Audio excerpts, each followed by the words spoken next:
Prime 18 news channel अब net vision cable network पर 707 number पर उपलब्ध। परिचय है और जो आज प्रेस वार्ता रखी उसके बारे में जानकारी दें। पंडित धर्मेंद्र पथौलीवाला, प्रदेश अध्यक्ष इंकलाब सेना गोरक्षक task force Uttar Pradesh. Sir, आज की जो प्रेस वार्ता हमने रखी वो आप लोगों को, हम लोग अपनी पीड़ा आप लोगों के माध्यम से सबके सामने लाना चाहते हैं। हम लोगों ने एक कार्यक्रम घोषित किया था 6 दिसंबर, जैसा कि सबको पता है हर सनातनी शौर्य दिवस के रूप में मनाता है। शौर्य दिवस के दिन हम अपनी परंपराओं का निर्वहन करते हैं, अपने लोगों को जागरूक करते हैं उन परंपराओं को निभाने के लिए। उस कड़ी में हमने एक कार्यक्रम घोषित किया कि सभी सनातनी 6 दिसंबर के दिन शौर्य दिवस पर मथुरा श्री कृष्ण जन्मभूमि पर पहुंचेंगे और यमुना जल लेकर के श्री कृष्ण जन्मभूमि की देहरी का पूजन करेंगे। बहुत ही शांतिप्रिय कार्यक्रम होना था, कोई विवादित कार्यक्रम नहीं था, लेकिन शासन ने अपनी हरकतों से जबरदस्ती इस कार्यक्रम को विवादित बनाने का कार्य किया है। हमारे लोगों को अरेस्ट किया जा रहा है, हाउस अरेस्ट किया जा रहा है, फोन करके पुलिस के द्वारा धमकाया जा रहा है, मुकदमा दर्ज करने की धमकियां दी जा रही हैं, LIU उनके पीछे पड़ा हुआ है, कॉल ट्रेस किए जा रहे हैं जैसे कि वो कोई टेररिस्ट हो या सामूहिक हत्याकांड करके भागे हुए कोई मुजरिम हो। आज प्रेस वार्ता रखी गई थी जिसमें हम आप लोगों के माध्यम से लोगों को जानकारी देना चाह रहे थे। हमें प्रेस वार्ता करने से रोकने का प्रयास किया गया पुलिस के द्वारा। हमारे साथियों को हाउस अरेस्ट किया जा रहा है। मथुरा से अखिल भारतीय हिंदू महासभा की जिलाध्यक्ष सुश्री छाया गौतम जी हम लोगों को साथ देने के लिए इस कॉन्फ्रेंस में आगरा आने वाली थी, उनको भी हाउस अरेस्ट कर दिया गया है। मथुरा में हमारे आगरा के साथियों को अरेस्ट किया जा रहा है। यानी कुल मिलाकर पुलिस हम लोगों के प्रति प्रॉपर तानाशाही रवैया अपना रही है। आप लोगों के माध्यम से मैं आम जनता तक और शासन प्रशासन तक एक संदेश पहुंचाना चाहता हूं कि आप कुछ भी कर लीजिए, ये सनातन की हवा है, इसे कोई मुकदमा दर्ज करना या कोई मुकदमे की धमकी रोक नहीं सकती।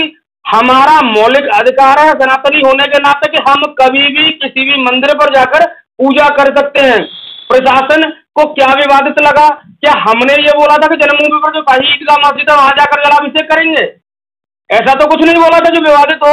जितना तूल हमारे एक शांतिपूर्ण कार्यक्रम को प्रशासन द्वारा दिया जा रहा है उसका 10% ध्यान भी अगर पुलिस और प्रशासन जिले में और प्रदेश में हो रहे गलत कामों को रोकने में लगा देता तो शायद स्थितियां सुधरने का अंदेशा बनता। 20 ज्ञापन आगरा में DM साहब को, कमिश्नर साहब को, इंटरनल SSP साहब को मैं खुद दे चुका हूं साहब। हजारों मीट की अवैध दुकानें चल रही हैं, आप उनको रोकिए, उन पर विचार नहीं होता।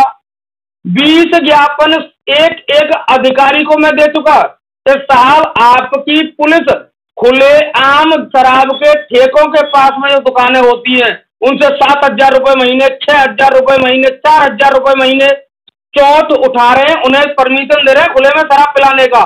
महिलाओं को, बेटियों को, बहनों को वहां समस्याएं हो रही हैं, उन लोगों ने निकलना बंद कर दिया क्योंकि चाहे शराबी होता है वह छीटाकसी होती है। इस पर भी एक फर्जी मुकदमा एक समय पे थाना अवधपुरी चौकी इंचार्ज आदित्य त्यागी ने लगा करके मेरे ऊपर मुझे जेल भेजा था।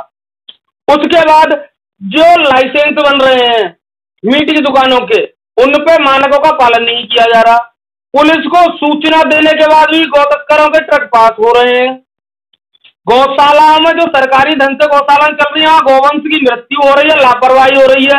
क्या ये जिम्मेदारी नहीं है प्रशासन की? आप इन पर ध्यान दीजिए।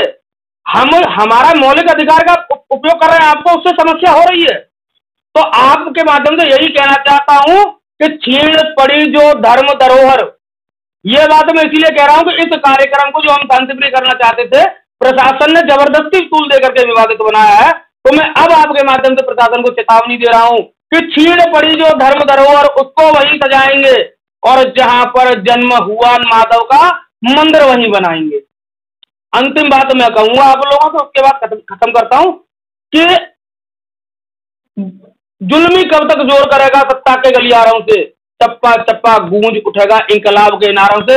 ये इंकलाब सेना है साहब, शासन से नहीं घबरा रही, प्रशासन से नहीं घबरा रही। आप 50 मुकदमे फर्जी दर्ज कर दीजिए, हम कानून में लड़ाई करेंगे, हमें देश के संविधान पर, कानून पर पूर्ण विश्वास है। आप फर्जी मुकदमों तो कितना रोक लेंगे हमें, लेकिन हम गलत के विरुद्ध लड़े हैं, संघर्ष किया है, करते रहेंगे। आगे की क्या? जिस तरह आपने अभी जो एक आरोप लगाया कि 4,000, 5,000, 10,000 पुलिस उगाही कर रही है, तो इसे आप कैसे प्रमाणित करेंगे? साहब मैं इसको प्रमाणित करूंगा विद वीडियो। पहले भी मैं कई बार कर चुका हूं। मैं मीडिया को फोन करके मौके पर बुलाने के लिए 20 फोन कर चुका हूं। मैंने पत्रकार साथियों को भी इसकी सूचना दी है कि यहाँ से चौथ उठाइए साहब, आइए। माहौल वहां का क्या है, मैंने इसके लिए पत्रकार साथियों को भी 20 बार सूचना दे चुका हूँ। डीएम साहब को ज्ञापन दे चुका हूँ। पूरी रात शराब बिक रही है, उसके वीडियोज में दे चुका हूँ, ट्वीट कर चुका हूँ। जो मैं कर सकता था मैं सब किया। गौशालाओं में तमाम तरह की गायों के साथ जो हो रहा है, जैसे उनकी कंगालें बनी मिल रही है और उनकी हत्याएं हो रही है, उसके बारे में आपका संगठन क्या कर रहा है? साहब अभी फिलहाल संगठन का जो ध्यान है पूरा 6 दिसंबर को मथुरा जाकर यमुना जल से श्री कृष्ण जन्मभूमि का देहली पूजन करने पर है। गौरक्षा के नाम से तो आपका है, सेना इंकलाब। हाँ सर पता। तो गौरक्षक दल के नाम से है आपका, हाँ। गौरक्षक के लिए आप काम भी कर रहे हैं। तो गौशाला में जिस तरीके से हत्या हो रही है, उनके ऊपर आपके संगठन ने अब तक कोई ऐसा कदम उठाया? सर उसके लिए हम पिछले 3 साल से निरंतर आंदोलन कर रहे हैं। गौरक्षक के क्या नाम है, गौशाला स्वामी के ऊपर हमने कोई मुकदमा दर्ज कराया? 3 तहरीरें हमने नाराइज पे जो कान्हा गौशाला है उसके संचालक के विरुद्ध प्रशासन को दी। चीत गौशाला पे हमने मुकदमा दर्ज कराया। इन गौशालाओं की स्थितियां प्रदर्शन के बाद बदली हैं और हम 6 तारीख की तो जब तीसरी हो जाएंगे। अभी आप पुलिस को दोषी मानते हैं तो उस पर कार्रवाई नहीं हुई? बिल्कुल दोषी मानते हैं साहब।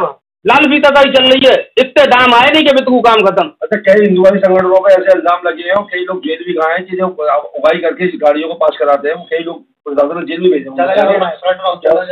तो वो उनका लिए क्या कहना चाहिए साहब? अपने हाथ की 5 उंगली एक सी नहीं है। जो गलत है, आपके हाथ में कानून है, आपके हाथ में कैमरा है, आपके हाथ में माइक है, उसको सिद्ध कीजिए, उसके विरुद्ध कानूनी कार्रवाई कराइए। इनकलाब सेना गौरक्षक टास्क फोर्स आपके साथ कंधे से कंधा मिला करके खड़ी रहेगी। मेरा नाम सुंदर दास है और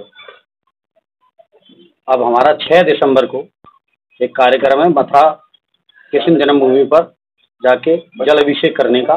सबसे पहले हमारा ध्यान सारा उसी पर है और हम प्रशासन से यही उम्मीद करते हैं कि वो हमें परेशान ना करे और हमारे कार्यकर्ताओं को बिल्कुल कोई रोका टोकी ना करे।